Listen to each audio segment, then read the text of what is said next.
Saludos y bienvenidos a Café y Más. Hoy es viernes 5 de junio, y nosotros comenzamos. En el programa de hoy hablamos con diferentes miembros de Solman, esa ONG no gubernamental sin ánimo de lucro para el desarrollo y solidaridad manchega. Ya han estado otras veces aquí con nosotros en Café y Más. Los detalles de todo lo que vamos a abarcar con ellos con motivo de su 20 aniversario se los damos con el siguiente vídeo.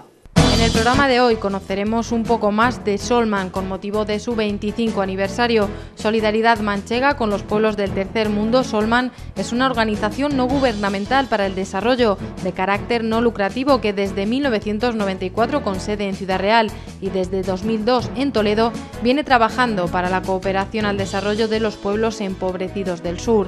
Está regida por unos estatutos elaborados en el marco de la Ley de Cooperación. Su máxima autoridad es la Asamblea General de sus asociados, de donde surge una junta directiva que es la encargada de ejecutar y gestionar las líneas de trabajo aprobadas en la Asamblea. El trabajo está dividido en diferentes áreas y las personas que colaboran en cada una de ellas lo hacen con carácter totalmente voluntario y gratuito, desde distintas concepciones, creencias y militancias, con el único fin de trabajar para la construcción de un mundo más justo y solidario.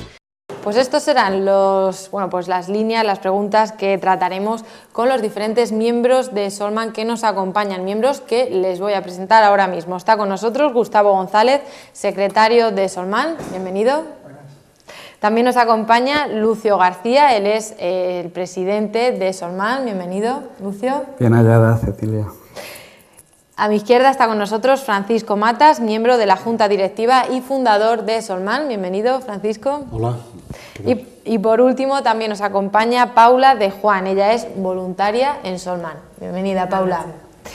Bueno, Lucio, me gustaría comenzar contigo. Bueno, no es la primera vez que nos acompañáis en este programa, pero en esta ocasión es un motivo muy especial, ¿no? Ese 20 aniversario que cumplís. Y bueno, pues para refrescar un poco la mente también a la gente que conozca Solman, que no lo conozca, me gustaría que nos comenzases hablando un poco del origen, ¿no? de esta ONG. Pues con mucho gusto. Para nosotros este programa ya forma parte de nuestra esencia de Solman, ¿no? Porque, entre otras cosas, consideramos que lo que hacemos no hay que publicitarlo y publicarlo sin más, sino para que la gente sepa que hay muchos manchegos, que hay muchos recursos de Castilla-La Mancha que se están utilizando en la cooperación internacional. Y me preguntas que, situar un poquito, ¿no?, de dónde venimos, allá por el año 1994, pues un grupo ahí de amigos, de personas que, en definitiva, gente que estábamos muy descontentos, muy disconformes con la situación que se vivía en el mundo, ¿no? También en España, pero bueno, España eran unos años de mucha efervescencia y de mucha... acababa de ser, ya no tan acababa de ser, pero la transición estaba ahí a un paso y había todo un resurgir y renacer de cosas. Pero a nivel mundial, pues no cabe duda que había un desajuste que tristemente no solo se ha ido limando, sino que al contrario se ha ido profundizando, ¿no? Y entonces, bueno, pues ese grupo de personas que teníamos esas ideas, esa manera de ver el mundo y de ver la vida, considerábamos que era totalmente necesario hacer algo, y para hacer algo pues hay que darle forma, y por eso pues decidimos constituirnos en una ONG. Había varias ONGs ya en ese tiempo, no tantas, después vino todo el boom aquel del 07, pero nosotros al fin pensamos que cabíamos, o sea, que había un espacio donde situarnos al margen, no al margen, sino con otras ONGs que eran o bien de la Iglesia o bien en aquel tiempo eran gubernamentales, como UNICEF, Cruz Roja, todo esto, ¿no? Y pensamos que a nosotros nos iba a definir un poco pues nuestro estar abiertos a todos los sectores, a toda la gente que realmente tuviera la inquietud de aportar algo a mejorar el mundo, ¿no? O por lo menos a no empeorarlo más, que muchas veces no es lo mismo, ¿no?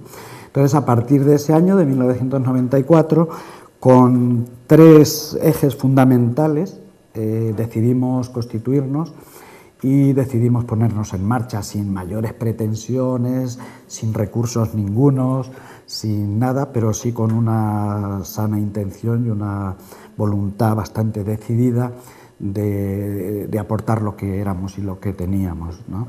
Entonces nos propusimos colaborar en proyectos de desarrollo y, por lo tanto, colaborar económicamente, buscar financiación para proyectos que nos vinieran solicitados de distintos países del mundo, que en aquel tiempo para nosotros eran muy pocos, porque tratamos de darle una credibilidad muy grande a nuestro proyecto, trabajando con personas que conocíamos en África o en América, pero que eran de aquí, de nuestro entorno, y en ese sentido pues nos fueron introduciendo y nos fueron presentando sus necesidades, que nosotros veíamos la viabilidad y si se ajustaba un poco a lo que nosotros pretendíamos, y así se hizo.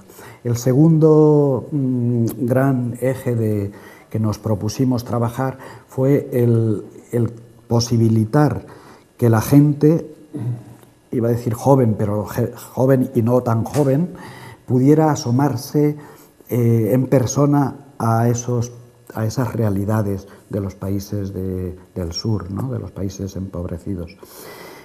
Y en este sentido, pues tuvimos la suerte de que muy pronto instituciones como la Junta de Comunidades y después la Universidad y Diputación Provincial de Ciudad Real introdujeron en el panorama de la solidaridad un programa de becas para gente que quisiera ir a aportar y a aprender y a ver.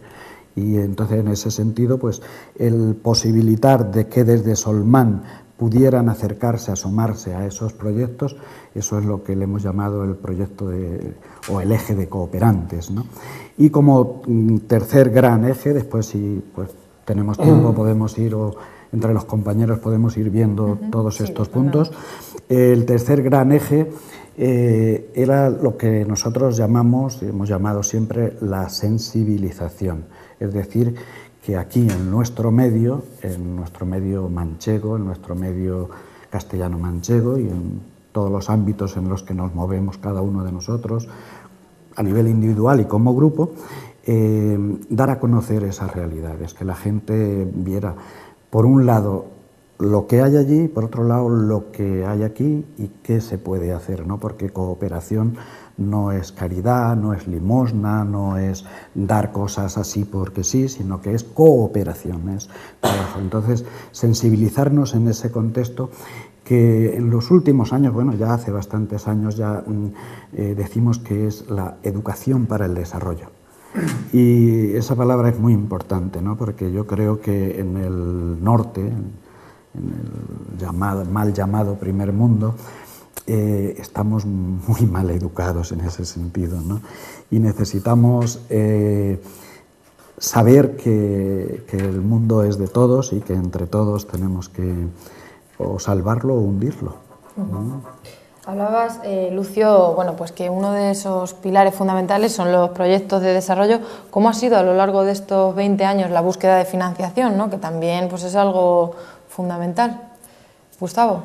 Pues yo llegué no hace demasiado, bueno, ya hace unos añitos a Solman, y en la parte de proyectos tuve la oportunidad de conocerlo en directo, en persona, cuando tuve la beca que Diputación me facilitó para poder viajar a El Salvador. Y allí conocí muchos de los proyectos en los que Solman llevaba años trabajando. De hecho, uno de los más importantes, que es el ecoturismo de Río Sompul, es un proyecto que lleva con la Junta de Comunidades muchísimo tiempo, que han ido apoyando otras entidades, otros entes, otras administraciones, durante muchísimos años, y la verdad es que gracias a eso y a los socios y al trabajo de Solman, evidentemente pues han ido consiguiendo bastantes retos y bastantes mejoras en la calidad de vida y en la dignidad de la gente que vive en El Salvador, en Honduras, donde también tenemos proyectos, en Togo y en otros muchos países en los que Solman siempre ha participado, ¿no? Y la financiación principalmente tiene varias vías, ¿no? Ha sido la administración pública ayuntamientos, Diputación, Junta de Comunidades y también aportaciones particulares y privadas, ¿no? Gente que hace donaciones, los socios propiamente dicho. Pero sí es cierto que tenemos que decir, y creo que es el momento también de decirlo, que durante estos últimos 4 años, desde que empezó la famosa crisis, eso ha bajado muchísimo, ¿no? Es decir, las administraciones públicas, los gobiernos no han considerado que la cooperación para el desarrollo era una de las prioridades, o por lo menos era una de las partes para las cuales tenían que trabajar, ¿no? Y de hecho la Junta de Comunidades de Castilla-La Mancha pues, ha reducido la ayuda oficial al desarrollo en un 99,94%, es decir, en un 100%, lo que aportaban antes de la crisis y ahora en estos momentos, ¿no? En cuanto a ayuntamientos, pues hay un poco de todo y la Diputación la verdad es que se ha intentado mantener un poco esa ayuda y esa cooperación continua y constante. Las becas de cooperantes siguen estando ahí. Entonces, la situación es que, claro, el montante mayor era el que aportaba la Junta de Comunidades. Cuando eso ha desaparecido por completo, pues hemos tenido que reinventar un poco la forma de hacer cooperación. Y una de las vías principales es mandar cooperantes, gente con una formación, una cualificación muy importante que puede apoyar también los proyectos, aparte de aprender y de traer esa riqueza que uno tiene cuando va a los países en vías de desarrollo, ¿no? Entonces, esa es la situación actual. ¿Qué va a pasar a partir de ahora? Pues no lo sabemos. Ojalá cambien las cosas. La verdad es que nos gustaría mucho que cambiasen las cosas y que los gobiernos empezaran a creer que la pobreza es indigna aquí, allí, en América, en África y en cualquier sitio del mundo. En tu caso, por ejemplo, Gustavo, participaste, ¿no?, en esa iniciativa en El Salvador. ¿Cuál era tu papel allí? ¿Qué desempeñabas? Y bueno, ¿era lo que esperabas encontrar o...? Pues en un principio yo soy ingeniero y como tal intentan siempre adaptar un proyecto en el que tú tengas cabida, es decir, tu perfil personal, ¿cuál es? Pues bueno, pues yo creo que aquí en el sitio tal, como conocen la contraparte, evidentemente nosotros siempre lo hacemos preguntando a las contrapartes de los países qué es lo que necesitan. Se parte un poco de la necesidad de cada uno, tanto en los proyectos como en el tema de cooperantes. Oye, vosotros en los proyectos que tenéis ahora en vuestra comunidad, ¿qué necesitáis? Pues mira, pues estamos desarrollando ahora un plan de comunicación, que seguramente vaya a Pablo este verano a El Salvador. O en Honduras necesitan, por ejemplo, apoyo para el tema de educación. Bueno, pues mandan maestros, tal. Bueno, pues en mi caso, yo iba porque necesitaban, tenían una idea, un proyecto dentro del ecoturismo que era a construir o diseñar un museo en el que, digamos, denunciaran y que no olvidaran las atrocidades que pasaron en el río Sumpul, que está en El Salvador y durante la guerra, ¿no? Entonces, pues, fuimos y mi aportación fue un poco esa, ¿no? Trabajar en esa línea, diseñé un poco los planos, hablé con la gente de allí, hicimos un presupuesto de materiales, estuvimos trabajando un poco en todo ese proyecto y también salió otra cosa, que muchas veces cuando vas cooperante pues no solamente vas a una cosa concreta, sino que surgen muchas circunstancias y en ese momento, bueno, pues se decidió que también necesitaban una canalización de agua para alimentar una piscifactoría, pues buscar un poco dónde estaba el agua y cómo hacer esa canalización hasta que llegara a la piscifactoría y tuviera el flujo o el caudal suficiente para que los peces no se murieran, que pudieran sobrevivir. Eso fue mi labor. Lo bueno es que, perdona Gustavo, eso fue hace 5... Eso fue en 2009. En 2009, casi 6 años ya, ¿no? 6 años va a ser, Y lo bonito es que actualmente el museo ya está funcionando con apoyo de otros compañeros que han ido después de él y gente especializada en museografía y hoy día pues es un punto de referencia no solo en la comunidad, sino prácticamente en todo el país, y nos hablaban ya que incluso de Centroamérica, de otros países, porque El Salvador es un país pequeño, pues está la gente interesada en conocer el centro, y conocer el centro significa también conocer la memoria histórica, ¿no? Y toda que es lo rico de un proyecto que se hace sostenible, ¿no? Porque es lo que yo trataba de decir al principio, ¿no? La cooperación tiene que ser un trabajo que modifique las circunstancias que generan la exclusión, digamos, la marginación, el no tener acceso a nada, ¿no? Entonces, si la cooperación la entendemos de esa manera y cooperamos, trabajamos juntos, entonces se consiguen cosas importantes, ¿no? Porque es uno de los puntos que a mí siempre, por lo menos a nivel teórico, me dan duro, ¿no? Es si realmente estamos haciendo algo o no.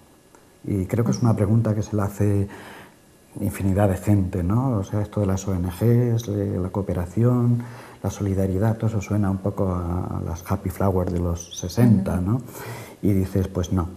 O sea, cuando tú ves en la realidad, por un lado estás haciendo bastante de ayuda humanitaria, porque estás apostando por la vida y estás apostando porque no se mueran los niños, porque se tenga acceso a la educación, porque haya salud, pero al mismo tiempo, y aquí es donde yo quería poner el foco, es en que estás sentando bases para el desarrollo. Y el desarrollo es algo que tienen que hacer los propios pueblos, con nuestra cooperación, con nuestro apoyo, y en ese sentido también nosotros aprendemos cada día de nuestro trabajo, aprendemos infinidad de maneras, de modos, de comportamientos, de conductas, de absolutamente de todo, ¿no? Esto era por puntualizar un poco la importancia que tuvo la presencia de Gustavo allí, diseñando un museo que hoy día ya es una realidad, ¿no? Claro, un logro también, un proyecto, una iniciativa que, bueno, haciendo balance, ¿no?, en estos 20 años, pues imagino que también tiene que ser muy satisfactorio para todos, ¿no? Francisco, tú también como fundador, sí, pues a la hora de hacer balance, qué mejor, ¿no? En ese balance puedo estar, efectivamente, aunque la verdad es que el fragor del día a día pues te va envolviendo y a veces cuesta coger perspectiva, ¿no?, y ver pues todo lo que se ha hecho, ¿no? Yo la verdad es que he trabajado más en el campo de la sensibilización, entonces hay yo creo que aspectos que no llego, o sea, no llego bien porque hay cierta especialización en cada una de las áreas y salvo el presidente que coordina así todos los frentes, pues cada uno está un poco en su parcela, ¿no? Yo en mi caso he estado más en África, he estado en Togo un par de veces, un par de este año anterior y el otro. Casi podría decir que he llegado en un momento después, o sea, en un momento ya de crisis, he sido un poco el mantenedor de un hilo de trabajo en un momento difícil y tras haber realizado allí grandes proyectos de mucho calado, pero bueno, pues ciertamente tenemos allí unas contrapartes bastante sólidas, que no es fácil en África tener unas contrapartes que respondan y que den el callo y puedan, yo qué sé, soportar trabajo, facturación, en fin, es complejo, ¿no?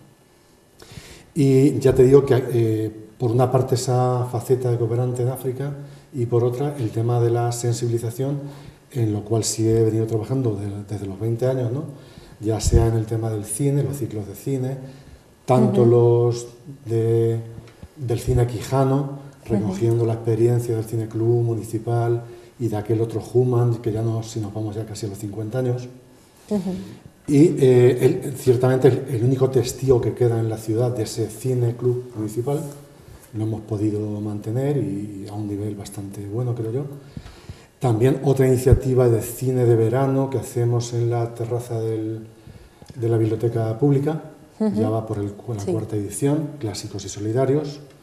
Y bueno, pues luego otras cosas como conferencias, aula universitaria, libros, exposiciones, proyectos específicos de sensibilización, como aquel de Mirando al Sur, para institutos, para colegios, para universidad, o África y América en clave de mujer. Proyectos que además tienen una singularidad, como es la que se ha hecho adecuado al entorno de aquí, manchego, de la provincia, de los colegios, pero a la vez, por ejemplo, Mirando al Sur y África y América, se ha hecho una versión en francés y con otro formato para Togo y también para América. O sea, se ha hecho la exposición a la vez en los tres continentes, modestamente, o sea, no es que... Sí, se entiende. 3 puntos. Y bueno, pues curiosamente, pues a lo mejor en África era la imagen simplemente prensada en plástico con unos agujeros, unos hollados, para poder colgarla en cualquier ámbito, en un chozo o en un centro de salud. en América tenía otra, a lo mejor eran para trabajar en clase, como una especie de DIN A3 o así, pero bueno, pues ha sido interesante, ¿no? Poder realizarlo. Bueno, pues seguimos hablando de estas actividades que Solman ha ido realizando a lo largo de, bueno, pues estos 20 aniversarios que vamos a ir hablando. Conoceremos también la experiencia de Paula, que todavía no ha intervenido, pero lo hacemos en unos minutos. Vamos a publicidad y enseguida volvemos con ellos. No se vayan.